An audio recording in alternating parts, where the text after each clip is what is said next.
미국이 중국의 성장을 틀어막으려고 반도체 밸브를 완전히 잠갔습니다. 그런데 9년 만에 그 밸브를 잠근 미국이 세계 1위 자리에서 끌려 내려왔습니다. 엔비디아의 최첨단 GPU 단 한 개도 중국으로 넘어가지 못하게 틀어막았습니다. 중국의 반도체 발전을 완전히 가로막겠다는 거였죠. 그런데 2026년 6월 정말 이상한 일이 벌어집니다. 그 밸브를 잠근 미국이 세계에서 가장 빠른 슈퍼컴퓨터 자리에서 끌려 내려온 겁니다. 중국이 GPU 하나 없이 미국을 20% 차이로 제쳐버렸거든요. 상식적으로 생각하면 이건 말이 안 됩니다. 세게 누르면 주저앉아야 하는데 오히려 더 강해져서 돌아온 거니까요. 도대체 미국이 던진 부메랑은 어떻게 미국 자신에게 되돌아왔을까요? 그리고 왜 이 부메랑의 마지막 청구서는 미국이 아니라 우리 한국이 받게 되는 걸까요? 지금부터 그 전말을 하나씩 함께 파헤쳐 보겠습니다. 2026년 6월 23일 독일 함부르크에서 전 세계 슈퍼컴퓨터 순위가 발표됐습니다. 이 순위의 이름은 탑 500입니다. 쉽게 말하면요, 슈퍼컴퓨터 업계의 월드컵 같은 겁니다. 세계에서 가장 빠른 컴퓨터가 누구인지 반년마다 줄을 세웁니다. 그런데 그날 1위 자리에 낯선 이름이 올라왔습니다. 중국의 슈퍼컴퓨터 링성, 우리말로는 라인샤인이라고 부릅니다. 그동안 세계 1위를 지키던 건 미국이었습니다. 로런스 리버모어 국립연구소의 엘캐피탄, 미국 과학기술의 자존심이었죠. 그 미국이 2위로 내려앉았습니다. 중국이 미국을 제치고 세계 정상에 오른 건 2017년 이후 무려 9년 만입니다. 여기서 핵심은 격차입니다. 라인샤인의 성능은 2.198 엑사플롭스, 미국 엘캐피탄은 1.809였습니다. 20% 넘게 앞선 겁니다. 엑사플롭스라는 말 어렵죠? 숫자로 보면요, 1초에 220견번을 계산한다는 뜻입니다. 0이 몇 개인지도 감이 안 오실 겁니다. 쉽게 말하면 이렇습니다. 지구에 사는 80억 인구가 전부 1초에 한 번씩 계산기를 두드린다고 해보세요. 그렇게 쉬지 않고 9년을 두드려야 나오는 계산을 이 기계는 딱 1초 만에 끝냅니다. 그게 세계 1위 슈퍼컴퓨터의 힘입니다. 자, 그런데 여러분, 지금 에이, 중국이 또 부풀린 거 아니야? 라고 생각하셨다면 정확합니다. 저도 그게 제일 먼저 의심스러웠습니다. 실제로 중국은 그동안 슈퍼컴 성능을 대놓고 공개하지 않았습니다. 미국의 견제가 무서워서 실력을 숨겨온 겁니다. 그래서 이번엔 검증이 붙었습니다. 탑 500을 만든 잭 봉가라 박사가 직접 나섰습니다. 이분은 미국 사람입니다. 그 미국 박사가 선전에 있는 중국 슈퍼컴 센터를 직접 방문해서 성능을 두 눈으로 확인했습니다. 그리고 이렇게 말했습니다. GPU에 의존하지 않는 설계로 미국을 앞질렀다. 중국 편을 들 이유가 하나도 없는 미국 전문가가 사실이라고 인정한 겁니다. 그러니까 이건 과장이 아닙니다. 진짜입니다. 그리고 바로 이 지점에서 진짜 소름 돋는 이야기가 시작됩니다. 여러분, 이 슈퍼컴퓨터가 어디에 쓰이는지 아십니까? 지구의 기후를 통째로 예측하고 사람의 뇌를 시뮬레이션하는 한나라 과학의 심장 같은 기계입니다. 그러니까 세계 1위 슈퍼컴을 가졌다는 건 단순한 자랑거리가 아닙니다. 미래 과학기술의 주도권을 누가 주느냐의 문제입니다. 그런데 그 심장을 미국이 아니라 중국이 주게 된 겁니다. 그것도 미국이 그토록 막으려 했던 바로 그 순간에요. 미국은 지난 몇 년간 중국의 반도체 발전을 가로막으려고 세상에서 가장 강력한 밸브를 잠갔습니다. 엔비디아 GPU 수출을 막은 겁니다. 그런데 그 밸브를 잠근 미국이 오히려 왕좌에서 끌려 내려왔습니다. 상대를 눌러앉히려던 힘이 고스란히 자신에게 되돌아온 셈이죠. 여러분, 이 사건에서 진짜 중요한 건 순위가 아닙니다. 어떻게입니다. 미국이 세상 모든 GPU를 다 막았는데 중국은 도대체 뭘로 이걸 만들었을까요? 자, 이제 그 어떻게를 파헤쳐 보겠습니다. 결론부터 말하면요, 라인샤인에는 엔비디아 GPU가 단 한 개도 들어가지 않았습니다. 이게 왜 충격적이냐면요, 요즘 최첨단 슈퍼컴퓨터는 예외 없이 GPU에 절대적으로 의존합니다. GPU 없이 만든다는 건 업계 상식으로는 불가능에 가깝습니다. GPU가 뭔지부터 쉽게 짚고 가겠습니다. GPU는 어려운 계산을 한꺼번에 처리하는 아주 비싸고 귀한 특급 셰프 같은 존재입니다. 그런데 미국이 이 특급 셰프를 중국 주방엔 절대 못 들어가게 막아버린 겁니다. 그럼 중국은 요리를 포기했을까요? 아닙니다. 중국은 특급 셰프 대신 평범한 보조 요리사 수천 명을 데려왔습니다. 그게 바로 CPU입니다. 우리 컴퓨터에도 다 들어있는 그 CPU 맞습니다. 라인샤인은 오직 이 CPU만으로 돌아갑니다. 보조 요리사 한 명 한 명은 특급 셰프보다 느립니다. 그런데 이걸 완벽하게 줄 세우면 얘기가 달라집니다. 숫자로 보면요, 라인샤인에는 304개의 코어를 가진 링쿤이라는 자체 칩이 들어갑니다. 이 칩을 무려 1379만 개나 촘촘하게 엮었습니다. 쉽게 말하면 요리사 1300만 명을 한 치의 오차도 없이 줄 세워서 특급 셰프 한 명이 하던 요리를 그대로 뽑아낸 겁니다. 더 놀라운 건 이 칩을 설계하는 뇌부터 운영체제까지 전부 중국이 자체 개발했다는 점입니다. 남의 기술에 기대지 않은 겁니다.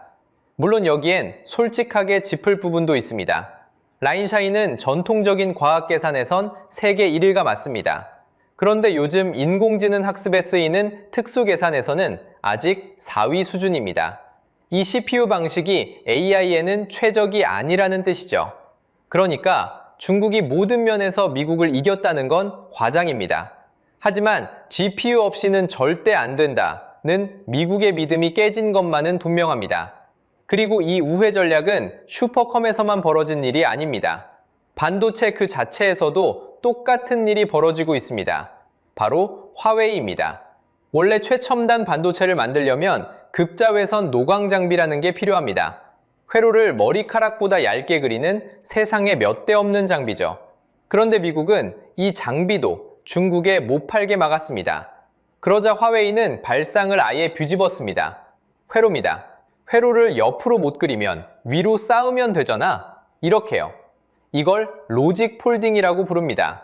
쉽게 말하면요, 서류를 주고받는 직원들을 1층과 2층에 멀리 떨어뜨려 놓지 않고 위아래층에 딱 붙여서 바로 건네주게 만든 겁니다. 신호가 이동하는 거리가 짧아지니 속도는 빨라지고 전력은 덜 먹습니다.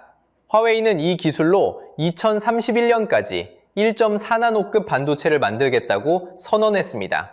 심지어 이걸 무어의 법칙에 빗대 타오의 법칙이라고 이름까지 붙였습니다. 미국이 막은 길을 아예 새로운 길로 돌아버린 겁니다. 자, 그런데 여기서 진짜 던져야 할 질문이 있습니다. 중국은 왜 하필 지금 이런 걸 만들 수 있게 됐을까요? 답은 허무할 정도로 간단합니다. 미국이 만들어줬습니다. 미국이 중국의 손발을 묶었더니 중국이 없던 근육을 키운 겁니다. 이게 바로 부메랑의 시작입니다. 자, 이제 부메랑의 정체를 경제학으로 뜯어보겠습니다. 미국의 제재는 왜 중국을 죽이기는커녕 오히려 더 강하게 만들었을까요? 여기엔 경제학에서 아주 유명한 원리가 숨어 있습니다. 이름하여 제재의 역설입니다. 못 사게 막으면 결국 직접 만들게 된다는 겁니다. 생각해보세요. 미국이 GPU를 안 팔겠다고 했습니다. 그럼 중국 기업은 두 가지 선택지밖에 없습니다. 사업을 접거나 아니면 스스로 만들거나. 그런데 중국에는 한 가지 무기가 있었습니다. 14억 명이라는 어마어마한 내수 시장입니다. 경제학에서는 이걸 포로 시장이라고 부릅니다. 쉽게 말하면요, 우리 동네에 편의점이 딱 하나뿐이면 값이 좀 비싸도 거기서 살 수밖에 없잖아요. 그 편의점이 바로 중국산 칩입니다. 14억 인구가 오직 자국 칩만 사줘야 하는 상황. 이건 신생 기술 기업에게는 그냥 시장이 아니라 실패에도 받아주는 거대한 안전망입니다. 그러니까 미국이 수입 통로를 막은 순간 역설적으로 중국의 자국 기술에는 14억 명짜리 단골이 생긴 겁니다. 안 클 수가 없죠. 자, 그럼 이 부메랑에 맞은 미국은 얼마를 잃었을까요? 여기서 돈의 흐름을 한번 따라가 보겠습니다. 주인공은 GPU를 만드는 엔비디아입니다. 미국 정부가 2025년 중국에 팔던 H20이라는 칩마저 막아버립니다. 그러자 엔비디아는 당장 그 분기에 45억 달러를 손실로 털어냈습니다. 45억 달러면 우리 돈으로 약 6조 원입니다. 팔려고 만들어둔 칩이 창고에서 그대로 재고가 돼버린 거죠. 여기서 끝이 아닙니다. 엔비디아의 젠슨 황 회장은 직접 이렇게 말했습니다. 이 제재로 우리가 포기한 매출이 총 150억 달러라고요. 150억 달러면 약 20조 원입니다. 숫자로 보면요, 우리나라 1년 북방 예산의 3분의 1에 해당하는 어마어마한 돈입니다. 정리해 보겠습니다. 미국은 중국의 돈줄을 말리려고 밸브를 잠갔습니다. 그런데 그 결과 정작 손해를 본 건 미국 기업이었습니다. 상대를 고립시키려고 던진 부메랑이 20조 원짜리가 되어 미국 기업의 통장으로 되돌아온 겁니다. 중국은 그 사이 자기 칩을 키웠고요. 이게 바로 상식을 뒤집는 제재의 역설입니다. 봉쇄는 상대의 성장을 막는 것 같지만 자립할 힘과 절박함을 동시에 선물합니다. 더 웃긴 건 그 다음입니다. 라인샤인이 CPU만으로 1위를 찍자 미국 안에서 이런 목소리가 나오기 시작했습니다. 이제 CPU 수출도 막아야 한다. 던진 부메랑이 되돌아와 부딪혔는데 그걸 보고 똑같은 부메랑을 하나 더 던지겠다는 겁니다. 자기가 판 함정에 자기가 또 삽을 든 셈이죠. 그런데 여러분, 미국은 정말 이걸 다 막을 수 있을까요? 바로 여기서 그토록 강력해 보였던 봉쇄 전략의 진짜 민낯이 드러납니다. 미국의 봉쇄에는 처음부터 치명적인 약점이 하나 있었습니다. 뚜개 난 구멍을 막는 것과 똑같습니다. 구멍 하나를 손가락으로 막으면요, 수압 때문에 바로 옆이 터집니다. GPU를 막으니 중국은 CPU로 갔습니다. 이제 CPU를 막으면요, 문제는 CPU가 GPU와 다르다는 데 있습니다. CPU의 뿌리인 기본 설계는 사실상 전 세계 거의 모든 전자기기에 들어가는 표준입니다. 이걸 막는다는 건 중국만 전향하는 게 아니라 전 세계 반도체 공급망 전체를 흔든다는 뜻입니다. 그럼 미국 기업도 똑같이 큰 타격을 입습니다. 실제로 미국은 갈팡질팡했습니다. 앞서 막았던 엔비디아의 H20 칩 기억하시죠? 그걸 2025년 하반기엔 다시 팔게 해주겠다고 말을 바꿨습니다. 이유는 뻔합니다. 안보를 위해 막자니 자국 기업이 20조를 잃고 기업을 살리자니 안보 논리가 무너지는 겁니다. 그 사이에서 오락가락한 거죠. 그런데 상식적으로 생각해 보세요. 잠갔다 열었다 하는 수도꼭지 앞에서 누가 겁을 먹겠습니까? 제재는 일관될 때만 무섭습니다. 미국이 스스로 밸브를 열었다 닫았다 하는 사이 제재라는 무기 자체의 신뢰가 녹아내린 겁니다. 중국은 그 틈을 정확히 파고들었고요. 그동안 조용히 실력을 숨겨온 중국은 이번엔 민간 기업이 주도한 성과라는 형식을 빌려 다시 기술력을 과시하기 시작했습니다.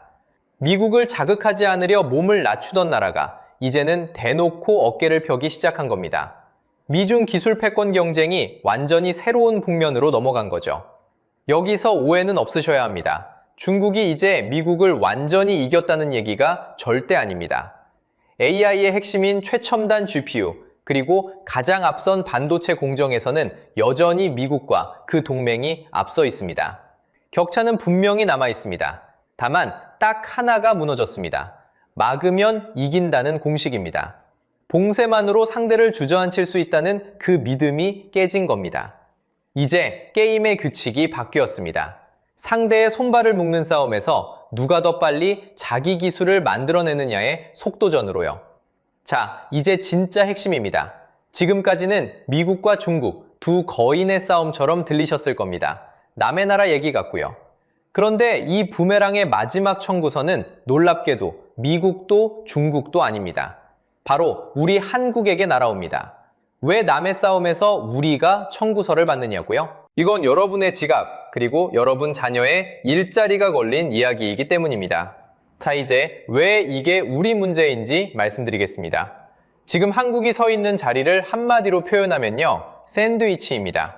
위에서는 미국이 설계와 원천 기술 특허로 우리를 누릅니다. 아래에서는 중국이 가격과 물량으로 밀고 올라옵니다. 그 사이에 딱 낀 게 한국이죠.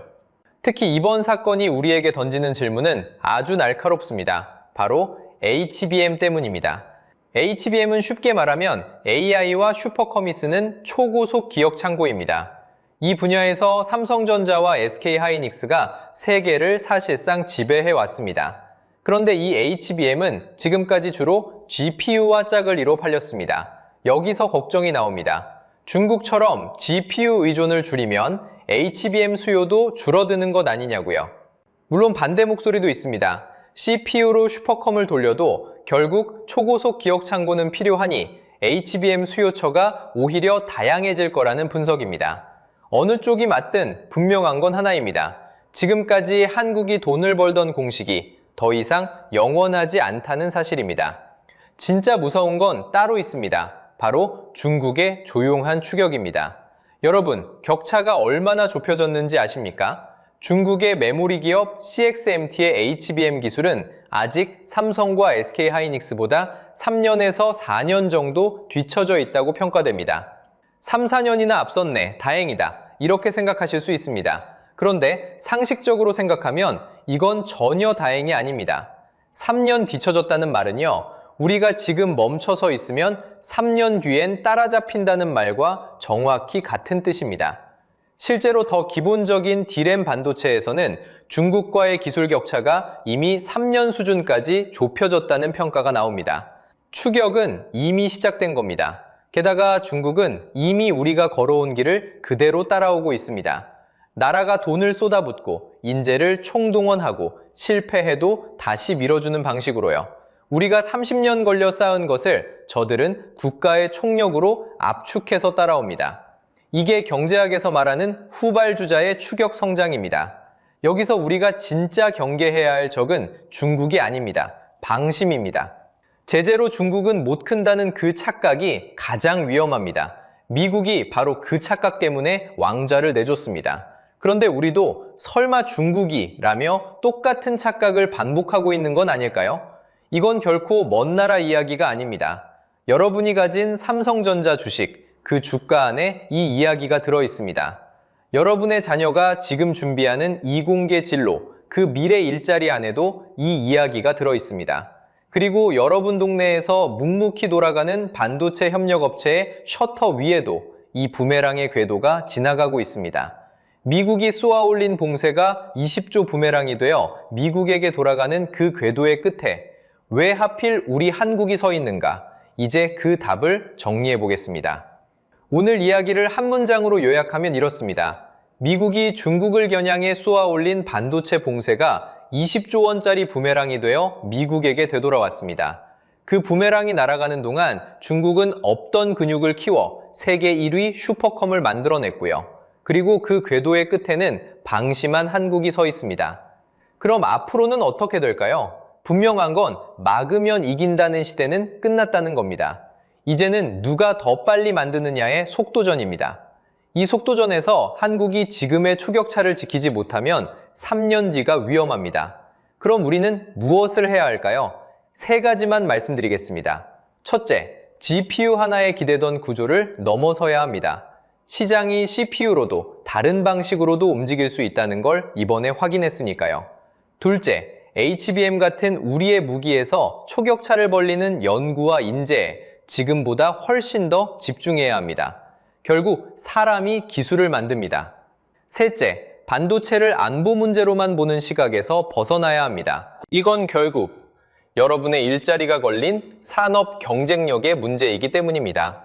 자, 이제 여러분께 묻고 싶습니다. 여러분은 미국의 이 반도체 봉쇄를 어떻게 보십니까? 상대를 견제하는 데 성공한 전략이었을까요? 아니면 잠자던 중국을 깨워버린 자충수였을까요? 그리고 이 사이에서 한국은 앞으로 10년을 버틸 수 있을까요? 여러분의 생각을 댓글로 꼭 들려주세요. 정답이 없는 질문이라 여러분 한 분 한 분의 시각이 궁금합니다. 다음 영상에서는 중국이 반도체 다음으로 노리고 있는 바로 그 산업이 한국을 어떻게 흔들고 있는지 파헤쳐 보겠습니다. 오늘 영상이 유익하고 재밌으셨다면 구독과 좋아요 부탁드리겠습니다. 시청해주셔서 감사합니다.